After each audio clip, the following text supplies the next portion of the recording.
Elatia, thanks so much. As you touched on how, we're in this rapid change moment, with the advancements we've seen with nerfs and, most recently with the Lex Friedman, Mark Zuckerberg interview in the metaverse, which clearly we're moving towards this much more realistic interaction that's going to be possible in the metaverse. What are you thinking out 10, 15 years of how that's going to impact what work environments look like? Do you think we go to almost a complete 100% remote at that point?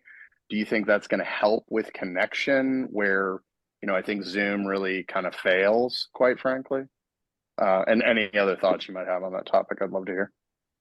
Yeah, so I think how I think about these kinds of things is from a slightly different angle. So let's assume, so I don't know if you all have heard the term future shock, but this futurist from like the late 60s, early 70s actually wrote this whole book on the term called future shock, which is essentially the inability and the stress that comes from the inability of humans to process the degree of change that we're moving through. And that has increased over time. And one of the things that anchors the work that I do is this central question, which is how might we empower our success in the face of great uncertainty and disruption with no foreseeable end? And if before the pandemic, we would move through these disruptive periods of time, we wouldn't know what was going on for a little bit, but then we would settle back to a normal.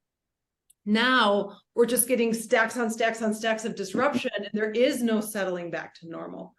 And so what I'm much more interested in around questions of metaverse or virtual reality that is as reality is how much will people remain engaged in their humanity and truly connect with each other?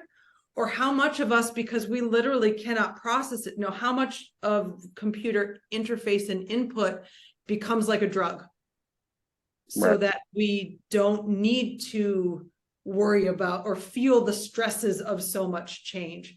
And this is why I focus on, in my leadership development models, on expanding cognitive capacity.